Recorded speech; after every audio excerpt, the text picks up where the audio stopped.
Now, we can get into the Rocky Ledge Water Project presentation. Good evening, presenters. Thank you for being here.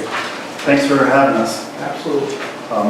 I believe you all know Christy Wagner. We We've do been Smith at this point well. Yeah, it's been a while. So I asked Christy to come tonight to you know, she knows her way around this stuff quickly. If you can keep up with her fast talking, like she's like an auctioneer over here. But what I wanted to start with was just a general an overview. We supplied you with what kind of a policy document that we're calling the Rocky Ledge Public Water Program. There's enough pages there where it's probably something that would take, you know, would take you some time to go through. The basic structure of it is a background, a large question and answer section, which is essentially spells out the policy, and then a section on paying for the project. So that's the general structure of that document that we supplied you. Just to interrupt on one thing. Sure. I guess we've all come to the conclusion at this point that it's got to be a policy document instead of an ordinance, because pretty much the attorneys felt that there really wasn't any. Go ahead. Yeah, I think it's a little bit still up in the air, honestly, and it might depend on how it's paid for. But I think the town has an existing ordinance that basically says that you can require people to pay a portion of a water main. It does not allow you to force people to connect. So a lot of where the policy has evolved into is explaining to people why it's beneficial to connect as part of the program right now, in an effort to get as many participants as possible. So For them and for the town. correct, yes, definitely. Yeah, and that's why there's a lot of detail in here, I'm trying to explain that, but I think there is a potential for a modification of the existing ordinance, but right now it wouldn't be it's not envisioned to be a whole new ordinance. Oh, that's great. That was a good place to start. That was definitely a good place to start. So that's the basic structure of what we handed out to you. And the question and answers, the meat in the center of this report. I had at one point thought, boy, why don't we just go through the question and answers with you folks when we meet with you? And then I realized, no, that's 8 of the 10 pages, so that'd probably take up too much time. But we incorporated the questions that we received from you guys, from Board of Finance, from other folks who supplied us with questions, and our own discussion, our own ongoing discussion. So essentially what you're looking at is, you know, Bruce and Peter asked us for answers and we supplied the answers. They're not everything down to the penny, but we supplied the, you know, policy answers. And from here now comes a discussion. What I'd like to do is just give a quick 30,000 or 50,000 foot overview. I hate that term. You hate that term? Yeah, it's just stupid. You know, I don't have a better one for it. Yeah. So, you know, the big picture is most of you folks are familiar with the idea of this project. I've been involved in it in some degree or another.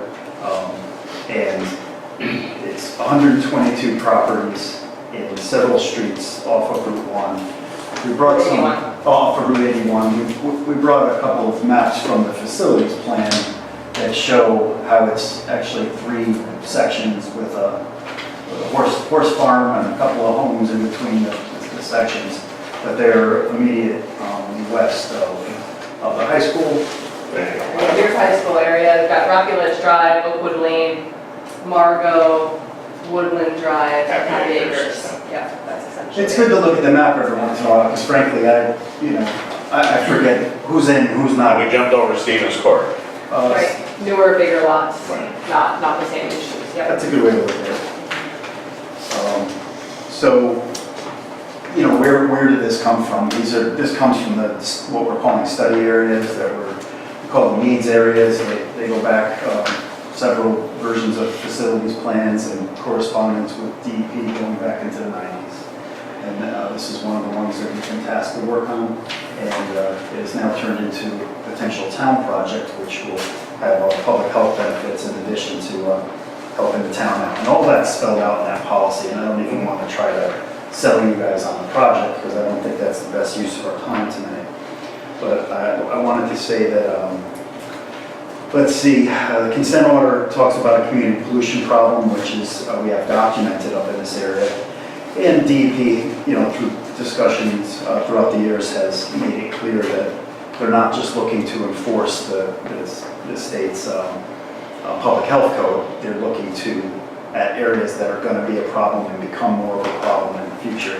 So that's why this area has remained under the definition of a community pollution problem.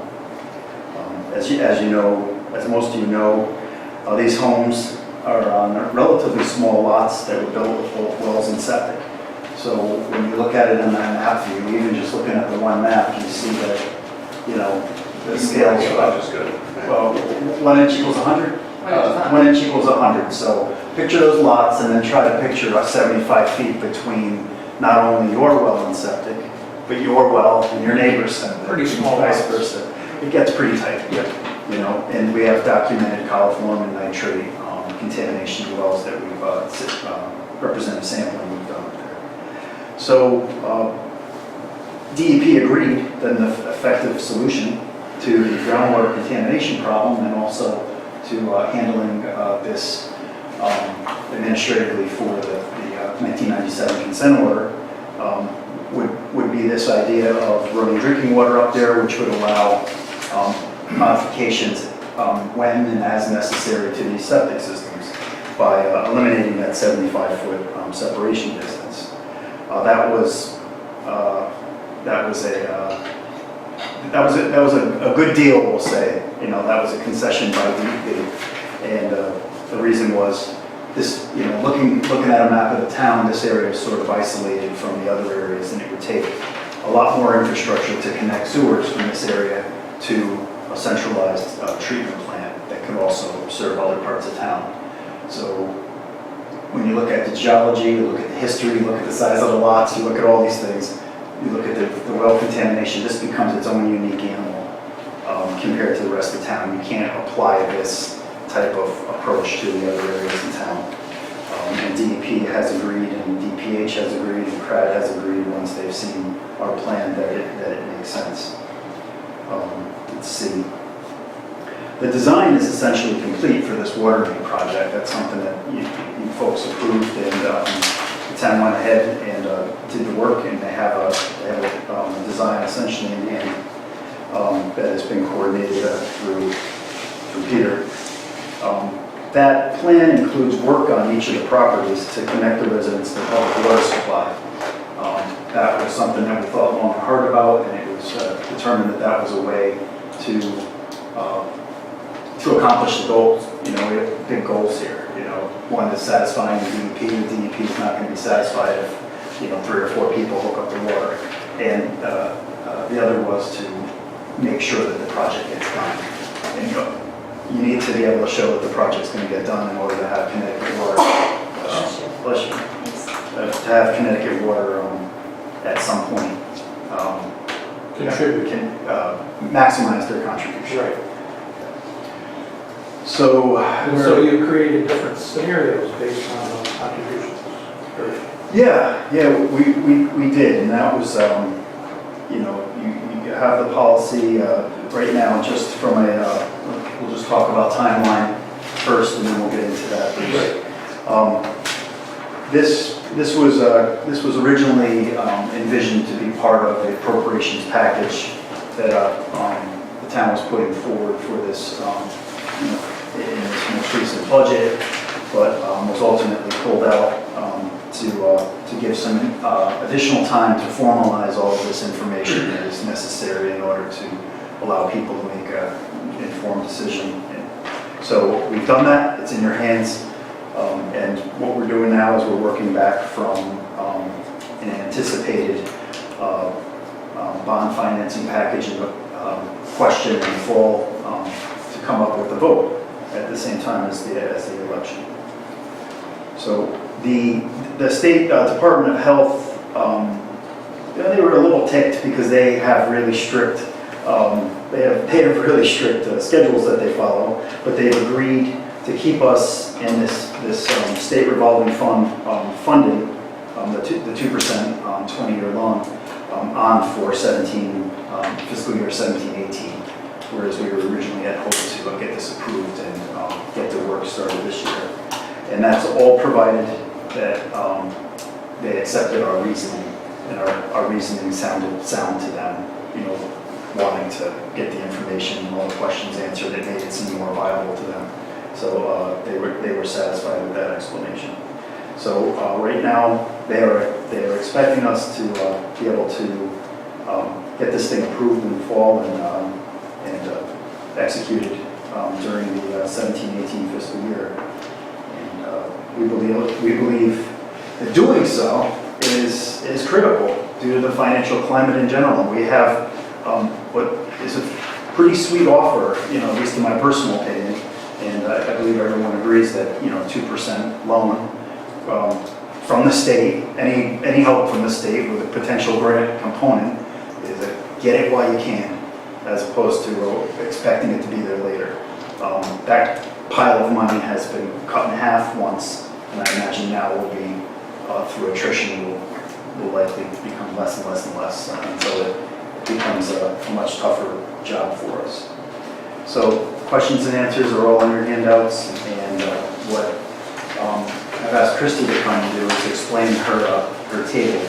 She put together a table based on a whole bunch of conversations that we had as a commission, and the idea of this table is to look at several different scenarios of how the town would go about financing. So real quick, this doesn't, we never got DEP to say this was going to be eligible for clean water fund money. Correct, they will No, not pay for They it. won't. Right. Nah, well, unfortunately, because it is solving a problem, and that was part of the purpose was getting DEP to say, which is again, it's either a grant or it's a 2% loan. Which, So- We kind of knew that from the get-go. Yeah, DEP did issue a letter approving the project and saying that they agree that this is the first step towards satisfying the consent order, for this But area. they won't pay 25% out of their Correct, they won't. What well, might, typically it's a loan, it's a 2%. You get to 25% as a grant, and then the rest of it. and the rest of it's a 2%. It would be a loan anyway. So this is basically the DPH funding is similar, except that the grant component is up in the air every year, and they don't actually even tell you. For 16-17, they did have some grant money available. They don't currently know if there is grant money available for 17-18. But if there is, you would theoretically be eligible for even a little bit further, cost reduction on this. So there's three potential components. Yeah, there's a lot of the water moving pieces. company, Right. there's the potential of the grant, Mhm. and the loan. And the loan is a given if things get done on time at this point in time. So what we did here, and I know that it's confusing because there's a lot of parts to this, we tried to split up the project overall into two basic parts for simplicity. Part one, this is the same table, I changed the color coding a little bit for here, but the table is on the last page of your handout for future reference. But we basically, part None of you one. guys can read that anymore. Yeah, I know. Yeah, it's easier to Should read that. should I move No, on? no, No, that's fine, that's great. All right. Just far enough. So part one being the on-lot cost, which is basically the work to hook up each property owner to the water main. The service line, interior plumbing, well abandonment, etc. That has an estimated cost in the range of $1.3 million, and nothing is known perfectly until people actually get in there, contractors actually get in there and price it. But the consensus among the WPCC is that property owners should be responsible for that portion of the work, because it is, on their individual lot, work that would normally not even be financed by the town, normally be up to them. So the intent at this point is that that would be part of the package and financed by the town, but homeowners will pay back this piece. And what that essentially... Yeah, I was gonna say, so that's like an assessment on your tax bill, like a Yeah. sewer, like you have a sewer. Kind of like a benefit assessment, except that it's, I want to be careful because it's separate from what might still be assessed as part of the overall No, project. This for, is, for the individual hookups. Right. So if you're tied into a sewer system, you have an additional assessment. It's a one-time fee. You can pay it up front or you can pay Spread the it out. town back. Right. Yeah. Exactly. However you determine. Exactly. Sometimes sometimes there's two pieces of that. There's the piece that is for the work on your property, and sometimes there's also a piece that contributes to the construction. Frontage or, you know, number of That's how bedrooms, or, connected you know, water a lot of is ways to to- do it. This piece, for purposes of this table, this is literally just what's being done on people's property. So this is a way for the town to basically loan them the money and then them to pay it back. The one question on this is the town applied for a steep grant, and the steep grant might be possible to apply towards that to help alleviate that cost on the homeowner. So that's why there's two scenarios here. In small cities when the, Small cities, I don't think was eligible. because it's not an impoverished area. Right, it's no, not- no. Steep is, we're definitely eligible for steep, whether we make the cut or not. You know, steep was a legitimate application. So this basically shows, you know, this estimate, 1.3 million without the steep grant, and then what if we got a whole $500,000 from steep and that number went down to about 800,000? What that means is a payment by the property owners of somewhere between $400 and $700 per year that they would have to pay back over 20 years just for the work that's on their property. And I want to note that represents an average and even split. In reality, it will not be an even split between everyone because the properties are different. Go ahead. Raising my hand. Why, not that, I don't want to help the homeowners out. Right. But why would you not, right. With the steep there? Steep there. I don't think that, as far as I'm concerned, and correct me if I don't want to speak for you, we don't necessarily think that that decision is final. It was something that has been floated, like how can we help the homeowners in this area as much as possible? And I think that the steep grant money, the way we worded the application was that it may be applied there. It's open. I think that that is something for everyone to come to a consensus. A lot of it comes down to There's no affordability. reason Right. with eligibility of steep that it can't go into the Correct. actual water main construction. Right. This Don't was, believe so. right. I don't see it. No, the way that the I don't application wanna was help worded. No, I think it's It's not a reason. as far as I can tell, everyone wants to help them, but at the same time, you don't want to overly burden the rest of the town. It's a tough thing. But, you know, so, yeah, the range would still be somewhere in the $400 to $700 range if we don't apply the steep grant to the property owners, or if we don't get the steep grant, then, you know, you're looking at an average somewhere in the $600 to $700 range per year for people for 20 years. That's a lot of money for site work, John. You got it. Yeah. It's a lot. It's a lot. I think plenty of them will be lower than this. As you know, I mean, when we do estimates, we want to be conservative. $14,000 or. 11 is the average per property. I mean, that includes the service lines, the interior plumbing modifications, the well Well, abandonment. abandonment I think could be. a bunch of them might be $6,000. That'd be great. But there are gonna be some that are difficult. If the, you know, if the plumbing was out the back, you have to move it to, it's a tough. You got X zigzagging around As a people's point, roads. when we talked to the water company, they are gonna request that meter because we put at the property line, which will lessen the cost of the installations in the house. Because we will not have to be hooking the meters and all that in the house. Which is way better. As it's continued. So Right. that's part of the ongoing discussion in terms of cost per property. And again, It's moving target. it's an average cost, but you know, water is very favorable because it's pressure. So we can go around things, through things, under things. So we did put a price in there, but we're hopeful that it'll be. I'm hopeful that all these numbers are a little high. I don't think that they're twice, but I think that they're conservative, and I think that that's where they should be for discussion purposes. So, but yeah, I agree. I mean, I'm hopeful that a lot of the site work is $6,000, $7,000. But it's still a good chunk of money for folks over a 20-year period. And this is, again, the consensus among WPCC is that even if the town includes this as part of the project, that this piece at a minimum should be paid by the homeowners. That seems like the right thing to do. The rest of the project is where there are even more questions and more scenarios, and it's hard to boil it down to a table. You know, we've got somewhere in the $3.6 million range before any other grants are applied. So if there were a $500,000 steep grant applied to that, then that would change that number. Connecticut water contribution, currently still up in the air. We assume two scenarios, $500,000 or $1 million.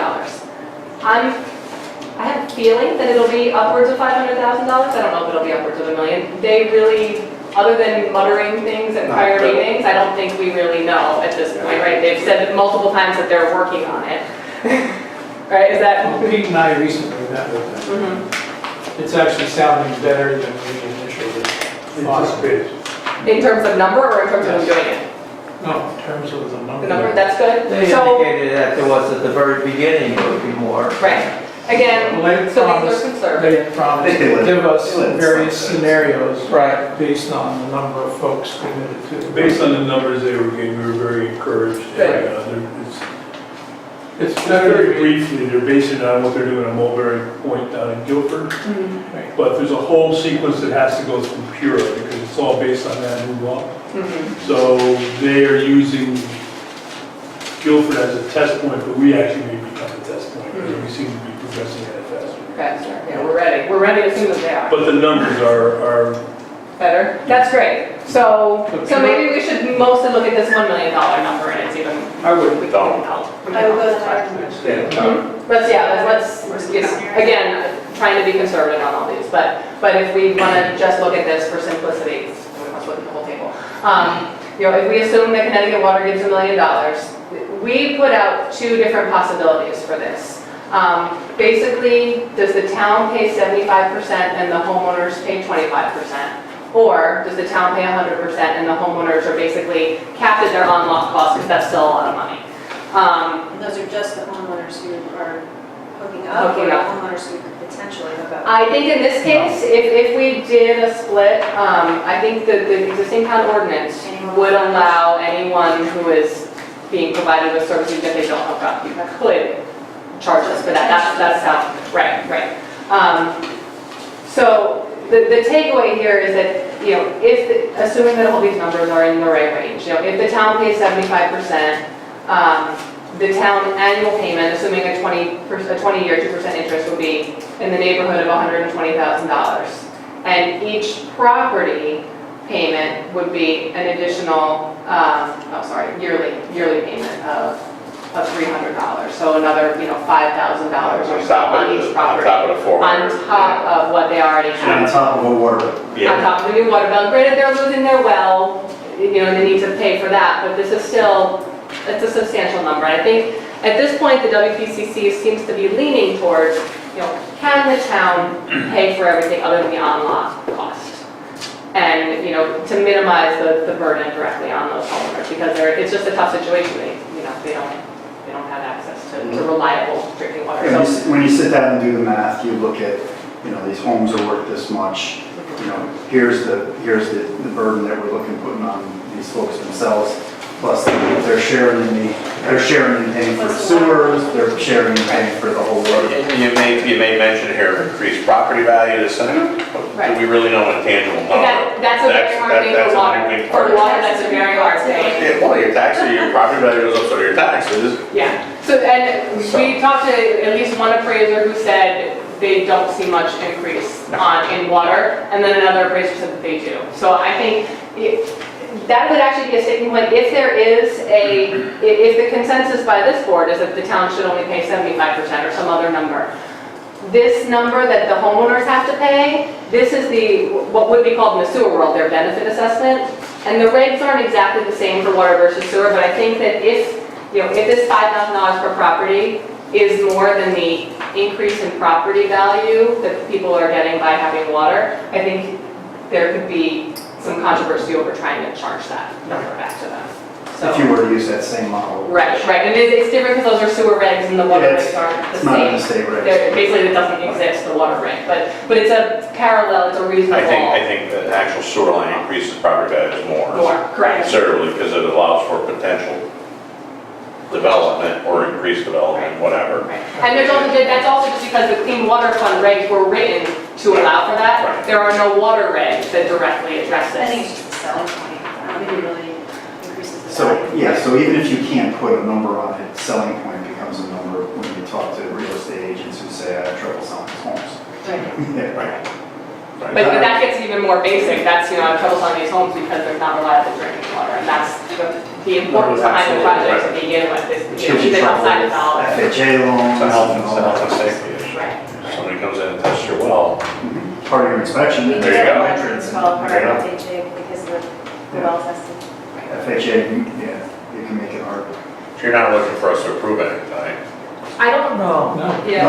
no, we're trying to answer the questions that you put before us some other time. Felt that we didn't have enough data to back up what we were asking for. So what we did is we took the questions that you asked and tried to answer them all. Now, these numbers are not cast in stone.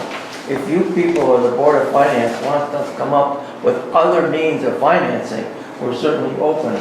Well, regardless of the policy that ever goes forward, you're gonna ask for $4.9 million authorization. to Correct. spend. And how it's funded, whether it's through grants, this and that, not knowing what the water company's doing with a steep grant, with the public health loan. And then that's gonna have to go to a public hearing, and the people are gonna express their opinions of how they feel it should be funded. Right. This is, we're not even presenting this as necessarily our recommendation on how it should be done. It's just that it's such a big nut, Just add it. and you guys asked us. This is where they to are take at a this stab at it. juncture. Yeah, no, I understand. You know, this is a town project, and you asked us to do some work in the trenches, and this is what we came up with as an example for discussion. So my concern is if you take the 326 per property over 20 years, and then you add, hopefully we get a steep grant, and you add 428 to that, now somebody's paying $754 a year on top of, They didn't pay us. right, Plus the water bill. plus the water bill. Right. That's a lot. It- So in some way, shape, or form, maybe the town absorbs some of that cost. Well, in a way, you gotta figure that this was before planning and zoning, when that group was absolutely. been up there. So the town basically has some kind of responsibility to solving this problem. Mhm. Yeah, the argument can be made when we look at the ages of these different neighborhoods that we've had to get to know really well. And That this neighborhood hit up there, they're gonna say, hey, listen, this wouldn't have been approved. even if I get my septic cleaned out every year, it's only costing me $250, not $700. Yeah. Yeah, so it's It's a more big than, Yeah. you know, it takes out that, middle of the winter, Christmas Eve, your well pump going and having somebody out there pulling out 300 feet, replacing the pump and handing you, $3,000 bill. You know, it takes some of those things out, but it does, the public health piece is a big piece. You'll see it in the question and answers. The way that the policy is structured is to look at how does this benefit the town, how does it benefit the homeowner, and it goes through three different types of information. There's, health and safety, neighbors helping neighbors, Property values. Well, you've got 11 fire hydrants going in there. It's Right. gonna reduce the insurance. to protect you. There's plenty of good stuff in there, and if you think we've missed the hard question, we need to know, because we'll go back and figure it out. We may already have an answer. Does anybody have any questions about what they read here? I think I would ask this, you guys want. You did a good job. I just had one. I think the only thing that you should probably do now is just make sure that, I know the timeline's tight, so just make sure we're always aware Yeah, of what you need from us. yeah, the toughest thing is, what do we need right now? Well, we Yeah. just needed you guys to be in the loop, and then we need Board of Finance to be in the loop, Right. and then we need to figure out as a town, how do we back all of the little bits and pieces that create a big construction project? You have to find out if that ordinance needs to be amended. I agree, yeah, and that's my concern. I think we have to have we have to say this is how it's gonna be before we go to referendum. Yeah. This is what it's going to be, not the scenarios. We don't know what the money's gonna be trickled down from the state, but we have to say, this is what's gonna happen if we put water and you connect, you're gonna get charged this, and blah, blah, blah. Yeah, we don't know about the grant components, but we know that we have the DPH. Cost is the cost. Yes, there's a cost, we have the DPH loan. Yeah, I think the two questions are, is town contribute 100% or 75% in part two? And does the steep grant, if we get it, apply to part one or part two? And to what degree does Connecticut what contribution, alter these calculations? Because if that came in at, substantially higher number than we expected, then maybe, Which I think it will be. Yeah, well, I looked at it as a construction project, and I remember from being part of at least one of the meetings, I think it was the 60% completion meeting, was talking about all of the different pieces that Connecticut Water would be contributing. I believe they were going to be paying for hydrants, and even the connections to the hydrants. I think when you get down to, administrative standpoint, Willie's right, the project's gonna be the project, And we'll come up with, if you get to steep grant, you get steep grant, you apply that towards the project. The town's gonna be asked to appropriate the total amount of the project. I think more importantly, and I agree with Willie on this, is that I believe it's in the Board of Selectmen's purview to figure out how the funding is gonna go in terms when it gets to the property owner. And to be honest with you, that needs to be done sooner than later. It's not something that we can hold on to the last minute. I think we need to make those decisions as hard as they may be, either way. But I think to move forward, I believe you're going to the Board of Finance next Monday. I'll be there, I have to go too. But I mean, to move forward beyond that point, you need to hold a public hearing with the Rocky Ledge area people who are gonna be benefiting from this, and then you need, as well as general, and you need to have a couple of hearings on it, and then we've got to go through the process of getting the appropriation requests to the various boards and commissions and get it on the ballot. So when Bruce and I went to WPCC, it was a very strict timeline. We both attended meetings, we had some great discussions. I think they've done a great job answering a lot of stuff that we have, but I think it's really now in the Board of Selectmen to come up with what to do with those individual property owners. And like I said, the sooner the better, so that we can start moving forward. I agree. I think we gotta, if it goes to Board of Finance, that's fine, it's more of an Well, there you information. go, right. And then it's gotta come back based on what their reaction is back to us, and we gotta say, this is how we wanna present it to the town. We don't really anticipate this plan or that big number changing much.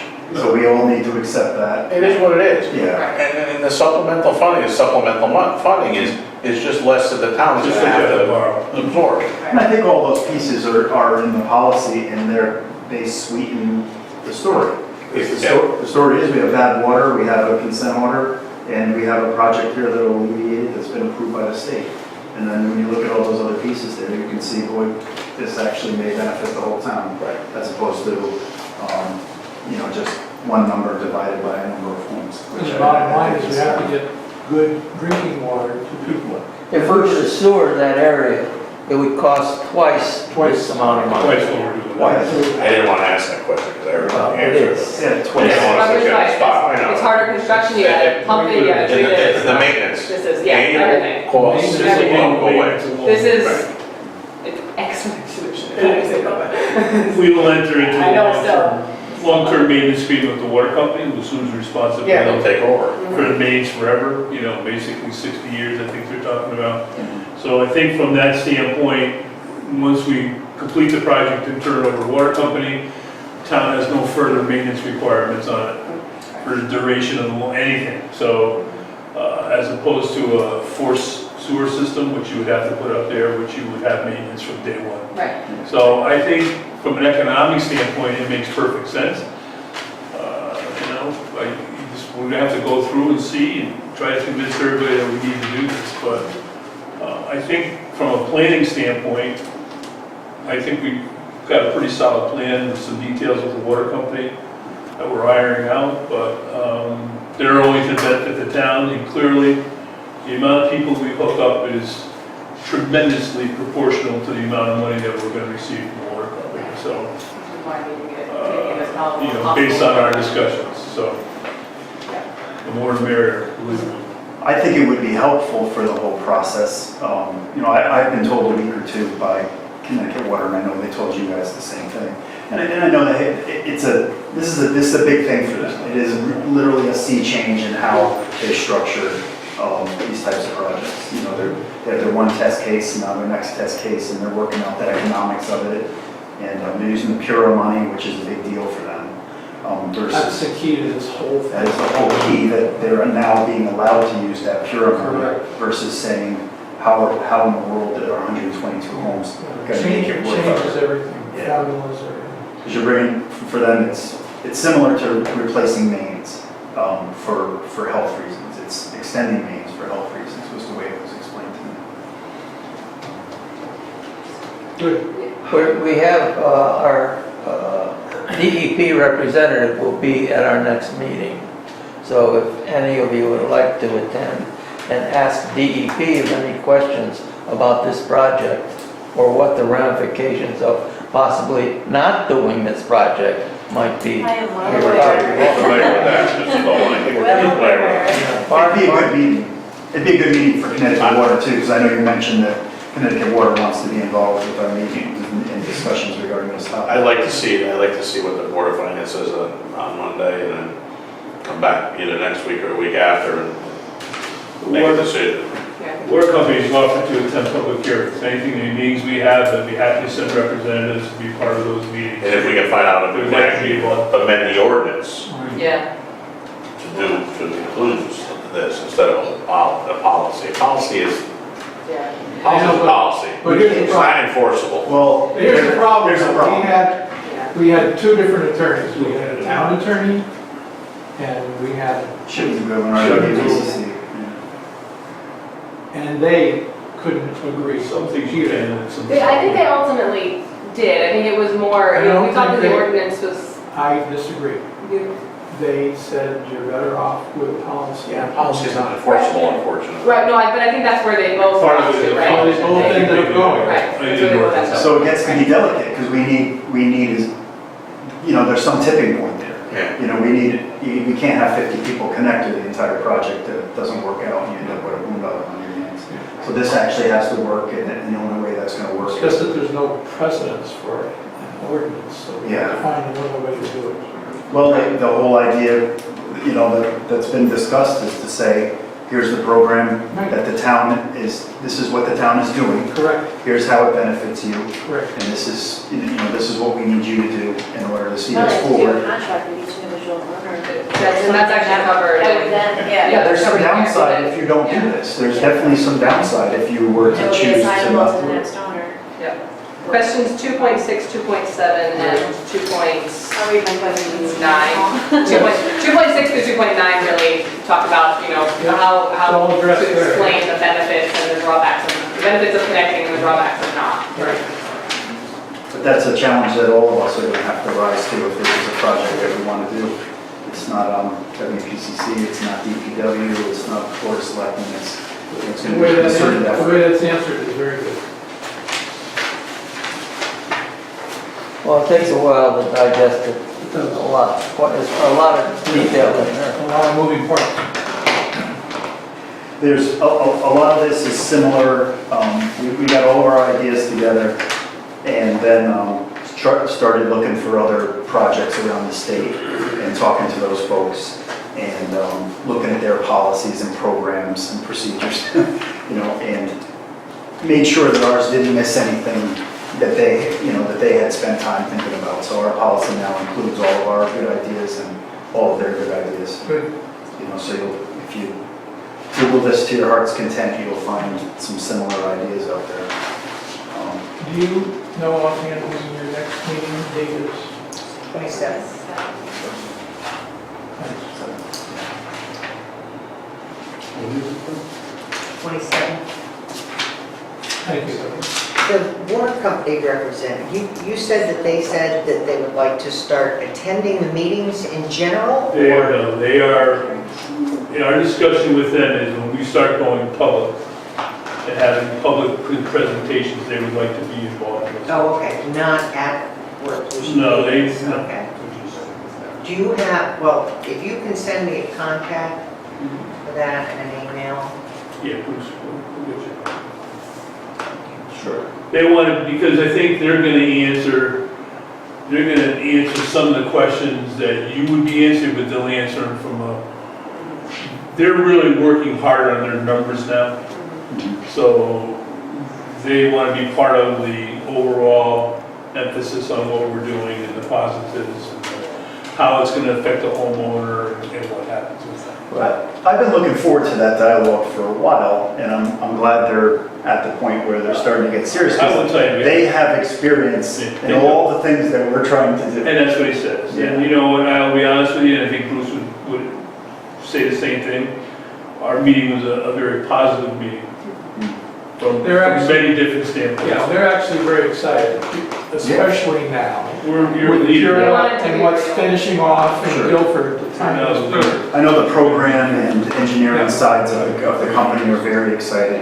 But we've been waiting on the financing part of the company, who are the people where the rubber meets the road for them. Right. And, Well, we talked to the key players. okay, so you had actual financing. I have to laugh. Willie, when was the first meeting we had with the water company? Years A year and a half ago? on this More thing? than that. That's how long it's been dragging? Sure. To wait for them to respond? Jerry McDermott. It's a couple Right, years November or ago. December 2015. The Bob Ross company was Jerry and Bob. Did you say just December 2015? November, December 15. November, actually.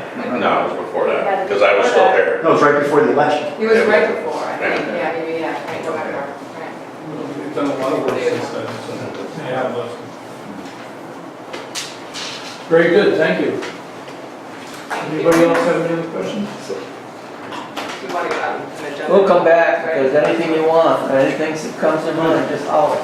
We're very happy to come back and try to answer. And we'll try to be in your meetings too. And like Willie said, see what responses of the Board of Finance. Okay, there's nothing else, thank you on that.